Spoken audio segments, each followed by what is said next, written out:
She was the rising star of the fashion world. The spotlight followed her every graceful step on the runway. But just behind the curtain, a man was pushed out of frame simply because he wore a technician's uniform. "He's just my stepfather. Don't let the press see this scene." What she didn't know, the very lights shining on her tonight were installed by his hands. And the man she had just humiliated in front of hundreds of elite guests was actually the chairman of the corporation funding the entire show. Stay until the end, because this twist will make you see the spotlight in a whole new light. Delilah Monroe, a young fashion designer shaking up the industry with her bold, unapologetic style. At only 27, she had already released 3 viral collections and earned the nickname, the phenomenon of light for a new generation. Tonight, Delilah steps into the first true pinnacle of her career, her debut solo show, Ashes to Light, held at the Lumiere Runway, the most glamorous capital of haute couture in Los Angeles. The entire event was sponsored by Evelyn Mode, one of the most prestigious fashion conglomerates in the world. But curiously, Delilah had never once met the executives of the company. "I grew up without a father. My mum worked 3 shifts a day to put me through school. I made it to this stage on my own. No one backed me. No one lit the spotlight for me," she declared at the pre-show press conference, her voice firm, her eyes gleaming with pride. Hundreds of guests packed into the grand hall. International press had already lined up, waiting. Delilah wore a simple black suit, but every cut was refined to perfection. She walked backstage for a final check, commanding every detail. The lighting had to be pure, and the runway needed to reflect a veil of ethereal silver smoke. Inside the tech room, a small team of staff finalized the stage lighting map. One of them whispered, "She wants the lights to be cold as ash, yet bright enough to illuminate the soul." Sounds like poetry. A technician nodded. "Whoever designed tonight's lighting setup really understands her. No idea who it is, but that light, it'll make her shine." No one knew who had sent the lighting instructions. No name, no title, just one line on the digital file, so the little girl can be fully seen. Delilah had no idea. To her, everything was exactly how it should be. Beautiful, dazzling, and hers alone. Less than 40 minutes remained before showtime. Delilah stood inside her private prep room, surrounded by stylists, makeup artists, and her PR team. Everything was under tight control, exactly in line with her famously perfectionist style. Suddenly, the backstage door swung open. Her mother, Marianne Monroe Vaughn, entered, accompanied by a man in a dark grey technician's uniform. His hands were still smudged with oil, and his back slightly hunched from just checking the wiring beneath the stage. Delilah immediately turned around. Her eyes narrowed, tension spread visibly across her face. "Mom, I told you, this is a media zone. You shouldn't bring him in here." Marianne gently squeezed the hand of the man beside her, Edric Vaughn, Delilah's stepfather. "She's just nervous. Don't take it to heart," she whispered. Edric simply gave a faint smile. He said nothing. Delilah stepped closer. Her voice was low, but cold and sharp. "You know this is an international debut. Press is everywhere. I don't want anyone asking who you are, what you do." Edric's gaze grew heavier, but he still didn't react. "I don't need a story about the stepfather in overalls and the designer daughter. We're not turning this show into some emotional magazine feature. Mom can sit in row B, but he can't." She turned to her assistant, Nina Clark. "Reassign the seating. My mother sits inside, near the investor row. Mr. Vaughn, row D, outer edge, as far from the cameras as possible." Nina nodded without expression. A backstage crew member, watching from the side, whispered to a colleague, "Is that her dad? He looks more like a maintenance guy." "He's not her real dad, I heard. Just her mom's second husband." No one knew. The man she was quietly pushing into the shadows was the first to buy her a mini sewing machine with his day labor wages. Had once driven 4 hours just to get her to her very first design competition. Had quietly stayed late every night to check the venue's electrical wiring, never needing thanks or recognition. And now, He stood silently beneath the wary gaze of the daughter he had quietly protected for 10 years. Soft golden light bathed the grand hall as the most powerful figures in the fashion world took their seats in the VIP section. The front row was reserved for investors, critics, and magazine editors-in-chief. Right behind them, in row B, Delilah's mother was seated among stylists and media partners. Far away, near the tech zone and nearly out of every camera's view, was seat D4, at the very edge of the runway. A backstage staff member pointed, "Mr. Vaughan, this is your seat." Edric Vaughan nodded. He didn't complain, didn't question it. He simply sat down quietly and placed his faded cap gently on his lap. As he walked past, a female guest whispered, "He looks so out of place, wearing a technician's uniform in a venue like this." A young TikToker, live streaming from her phone, panned her camera over and giggled. Mood accidentally invited the stage light guy to the VIP section. No one knew. Beneath the glittering runway that dazzled under tonight's lights was an electrical system that had been short-circuiting for 2 weeks straight.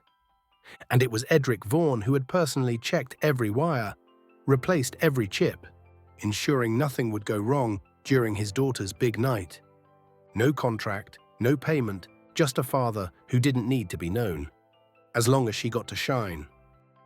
Electronic music began to echo through the hall, signaling the opening of Delilah Monroe's debut collection, Ashes to Light.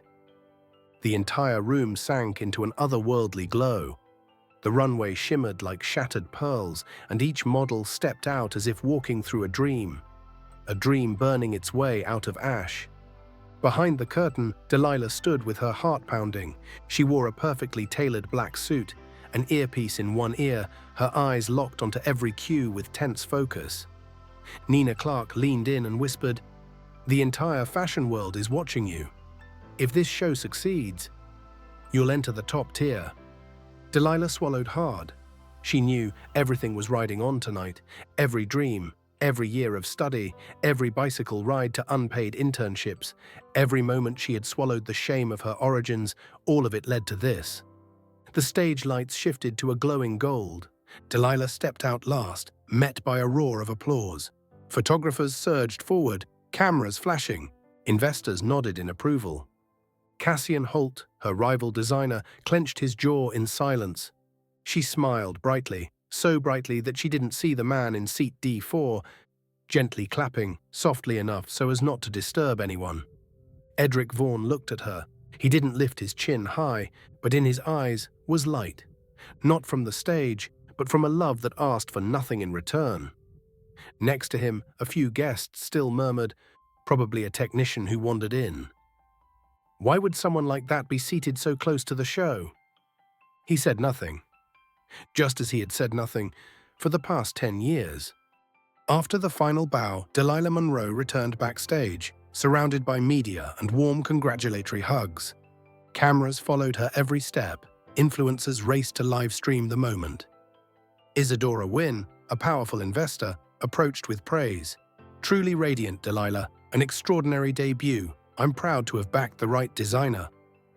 Delilah nodded in thanks, trying to maintain her confident expression in front of the cameras. But in that very moment, Edric Vaughan stepped in from a side hallway backstage, still holding his lighting toolkit. His face glistened slightly with sweat. He had just finished a last-minute check on the spotlight system behind the stage. He paused a few steps in front of her, his voice gentle.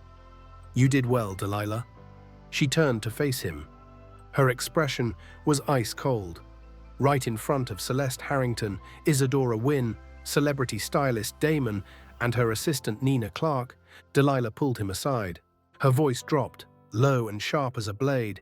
"I told you not to show up when the cameras are around. This is the world of international fashion, not a place for someone like you." He froze, a blink, but he didn't argue. Damon, the renowned stylist, chuckled. "Wait, who even is this guy? How did some old technician sneak into the VIP zone? Look at those shoes, seriously." Sloane Whitfield, an influencer live streaming nearby, swiveled her camera. "Drama alert? Looks like someone's trying to hijack Miss Monroe's spotlight." Isadora Wynne frowned. Unacceptable. Nina, check the backstage access list immediately. Delilah looked at him one last time. Her voice was quiet, but cold as steel. I don't want anyone to know I'm associated with you. Please, don't ruin my image. Edric fell still, a small twitch in his throat. But he nodded and stepped back. No defense, no resentment in his eyes, just silence. Sensing the tension thickening by the second, Delilah Monroe swiftly signaled her personal assistant. Nina, get him out of here, now! Nina Clark, her razor-sharp, strictly professional assistant, stepped forward without hesitation. Mr. Vaughn, please come with me. This area is restricted. Edric Vaughn pressed his lips together and gave a slight nod. He didn't argue. He simply set down his lighting toolkit against the wall, like a worker ending his shift. Amid the elegance, evening gowns, champagne glasses clinking, he looked like a speck of dust on the runway. Some guests, unaware of what was happening, turned to glance and whisper. Damon, still oblivious to who Edric was, continued to sneer. This is ridiculous. Who does this old man think he is, barging into the VIP zone? There's a whiff of class violation here. Sloane Whitfield, the fashion influencer still live-streaming, gasped. OMG, guys. Delilah Monroe just kicked a technician off the stage. The drama is happening live. She turned her phone, zooming in on Edric walking quietly behind Nina. The video began going viral instantly. He passed through a band of light, the camera's lens unintentionally catching him in frame. No one realized, those very hands had once installed every spotlight, checked every wire, and adjusted every beam, so that she could shine on that very runway. But now, the lens captured him only as a foreign object to be removed. Backstage, Marianne, Delilah's mother, stood frozen. She started to call out, but hesitated. Edric turned for just 1 second, nodded at his wife, and turned away again, quietly, just as he had arrived. The energy in the hall slowly settled after Delilah's bold dismissal. The fashion elite returned to their champagne and polite compliments. But elsewhere in the room, a few glances began to shift. Celeste Harrington, Director of Communications at Evelyn Mode, watched the man being escorted away.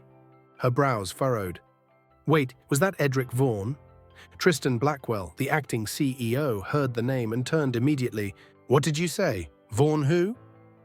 Celeste pulled out her phone and quickly opened the internal list of high-level shareholders, a document that very few had full access to. I met him at a closed-door meeting last year. He was also wearing maintenance clothes. But that voice, it's familiar. And those eyes, unforgettable. At the same time, a backstage assistant rushed over and whispered urgently, Ms. Celeste, I think it's really him. His face matches the confidential shareholder file exactly. Celeste's face went pale. She stood up immediately and headed toward the stage. Meanwhile, online, the livestream video posted by Sloane Whitfield began attracting strange comments. Wait, isn't that the founder of Evelyn Mode? I recognize him from a business summit in Milan. That's Mr. Vaughn. Nearby, a veteran stylist also began to murmur, I remember seeing him once, sitting with the senior fabric advisor during last year's material approval round. Everything, piece by piece, was starting to come together. A man who had been ridiculed and cast aside was now being seen in a different light. The stage lights had just dimmed following the announcement of a minor award, when suddenly, Celeste Harrington, Director of Communications at Evelyn Mode, stepped onto the stage, cutting off the MC mid-script. The entire hall turned in surprise. Delilah, standing next to the investors for commemorative photos, furrowed her brow slightly. Tristan Blackwell jolted, clearly confused about what was happening. Celeste lifted her head, microphone in hand. May I have just 1 minute to correct a serious mistake that occurred only moments ago? The entire room fell silent.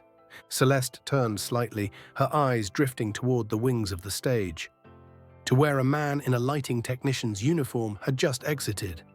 The man many of us have referred to as a backstage crew member, and who was even asked to leave the VIP section. She took a breath, her voice slowing, weighted with gravity. Is Mr. Edric Vaughn, founding chairman of Evelyn Mode? the very person who personally funded, supported, and laid the foundation for tonight's runway debut of designer Delilah Monroe. A quiet shockwave rippled through the room. Cameras turned sharply toward Celeste. Guests began to whisper in disbelief. Many glanced at one another, stunned. Isadora Wynne, the investor seated nearby, sat slack-jawed, her face pale. Stylist Damon bowed his head quickly, trying to avoid the cameras. Online, the livestream by Sloan Whitfield surged in views, her title now flashing, "Twist, Delilah's maintenance guy is the president of Evelyn Mode." Delilah froze. Her lips parted slightly, but no words came out. Then the stage lights shifted hue. The spotlight began to glide toward stage left, toward the wings, where Edric Vaughn was now stepping out slowly, no longer in his technician's uniform. A wave of murmurs swept across the velvet rows like wind brushing leaves. The spotlight rotated slowly, then locked in on the figure emerging from stage left. No more technician's uniform, no more dust-covered shoes. Edric Vaughn now wore a classic black suit, a crisp white shirt, and a silver-grey tie. The light glided over the metal cufflinks on his sleeves, reflecting with every step he took. A presence that didn't need to posture, a power that needed no introduction. Cameras pivoted, flashbulbs erupted like a storm. Tristan Blackwell, the man believed to be the acting CEO of Evelyn Mode, immediately bowed his head in greeting. Celeste Harrington stepped back with a smile, gracefully giving the stage to him. In the front row, Damon, the stylist who had mocked him, swallowed hard. Nina Clark, the assistant who had coldly dismissed him, shrank to the side, clutching her clipboard tightly. At the back of the room, Sloan Whitfield abruptly ended her live stream, her face stripped of all earlier confidence. On stage, Delilah Monroe didn't move. She stood frozen beneath the glittering lights. But for the first time, she was no longer the center of them.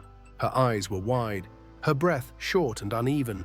The back of her blouse clung to her skin, damp with cold sweat. The words she had shouted earlier still echoed in her mind. "This is an international fashion event, not your storage room." But now, he wasn't just someone from the storage room. He was the one who built the building. Edric stepped forward to the microphone, needing no introduction. He looked out across the hall, not with anger, but with a sorrow that shimmered quietly in eyes long used to being forgotten. He bowed his head slightly, and then he prepared to speak. Not as a chairman, but as a father. Edric Vaughn stood before the microphone. The entire hall was completely still. No more camera clicks, no more murmurs, only a white spotlight pouring down on the figure of a man once cast out like an unneeded staff member. His voice rose, deep, steady, no need to shout. "I came here tonight not as a chairman. I came here as a stepfather, as someone who spent his life sitting in the back row of a young woman's story." He paused, eyes turning toward Delilah. She didn't move. Her eyes shimmered faintly. 10 years ago, I met a 15-year-old girl drawing dresses on newspaper scraps, telling her mother, "I don't need a father, I just need to succeed." I understood, and I never forced my way into her life. I chose to stay distant. I worked backstage, checking every light bulb, every cable. Not because I was beneath her, but because I wanted the lights tonight to never flicker. A quiet sniffle came from somewhere in the back. I didn't want her to be labeled the adopted daughter of someone powerful. I didn't want her dreams to be doubted. So I hid my name, hid my face, and stood behind her, every single step. His voice softened. His eyes never left Delilah. I never hoped for her gratitude. All I hoped was that the light I wired each night would fall exactly where she stepped. The entire hall remained silent. Celeste placed a hand over her heart. Isadora Wynne turned away, quickly wiping a tear. Cassian Holt, her bitterest rival, lowered his eyes to his trembling hands. Edric bowed his head to the audience. Then he finished. "I'm not her biological father, but I lived as a father. Just one who lived in the shadows." A heavy silence fell over the auditorium after Edric Vaughn's final words. No one spoke, no one moved. Only the stage lights remained, still cast upon the man who had just stirred not only Delilah's past, but the forgotten gratitude in everyone else's hearts. The MC stepped forward, holding a large bouquet, meant for the honorary sponsor of the evening's show. His hands trembled slightly as he extended it toward Edric. "Mr. Vaughan, please accept this small gesture of appreciation on behalf of the entire team and audience." Edric looked at the bouquet. Then gently, he shook his head. "That won't be necessary. The spotlight tonight doesn't belong to me, it belongs to Delilah." He bowed, a deep, measured, respectful bow. Not to the cameras, not to the accolades, but to a world he helped build, without ever asking to have his name etched into it. Then he turned and walked slowly off the stage. At that moment, the applause began. Not loud or thunderous, but scattered, sincere and weighty. Like hearts being stirred awake, one beat at a time. Then it spread. From the audience, from backstage, from the very people who had mocked him earlier, now standing in silence and clapping. Delilah stood at the center of the runway, watching his silhouette disappear into the shadows. She wanted to call out, but her throat tightened, her feet felt frozen. That man never asked for the spotlight. But in the end, he had captured every heart in the room, with nothing but silence and a step back. After the stage lights dimmed, after the final applause faded into silence, the show ended in a strange atmosphere. Not quite triumph, not quite regret. Delilah Monroe quietly stepped out of the press room. No more microphones, no more flashing lights, just her, and a pair of high heels that now suddenly felt unbearably heavy.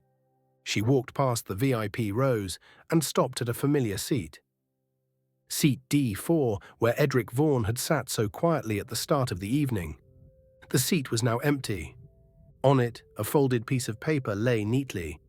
Delilah picked it up, opened it. The handwriting was slanted, in blue ink slightly smudged at the corner. "I don't need the spotlight. As long as she's lit the right way, that's enough." EV. She stood frozen. Her lips trembled. Her eyes welled with tears.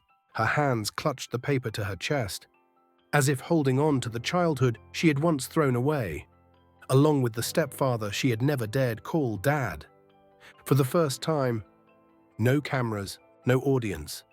Delilah whispered, soft as a late apology, "Dad."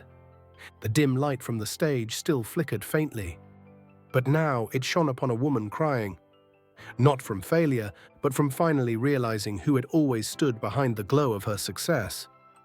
A week after the show, Delilah Monroe stepped out of her usual limousine.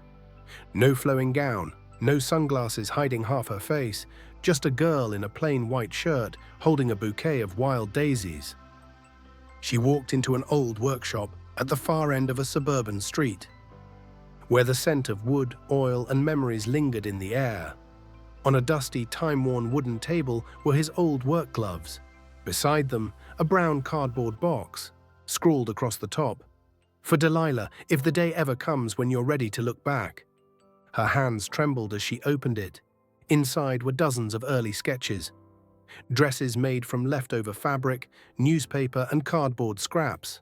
Some still had her 15-year-old pencil marks, crooked and unpolished. At the bottom of the box was an old photo. A small girl standing beside a man in a technician's shirt, holding a light bulb, the light illuminating them both. Delilah pulled the box close to her chest. No sobs, just one quiet tear, falling gently onto a final message inside the lid. "You once asked, can someone poor become a designer? I didn't have the answer, but I had a whole life to light the path beneath your feet." He could have lived in a mansion. He could have entered every fashion show with cameras flashing in his face.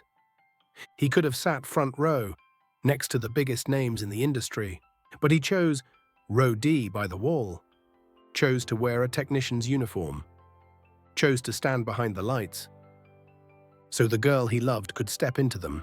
A life of luxury never made him proud, lifting others in silence. That was the glory he spent his whole life chasing. If you've ever known someone like Edric Vaughan, someone powerful enough to shine, but who chose to step back, Share this story. Click like if you believe true love doesn't need applause. And comment below, I know someone like that. Because there are fathers out there who don't need to be seen. They just need to know their child is walking in the light, and that is enough.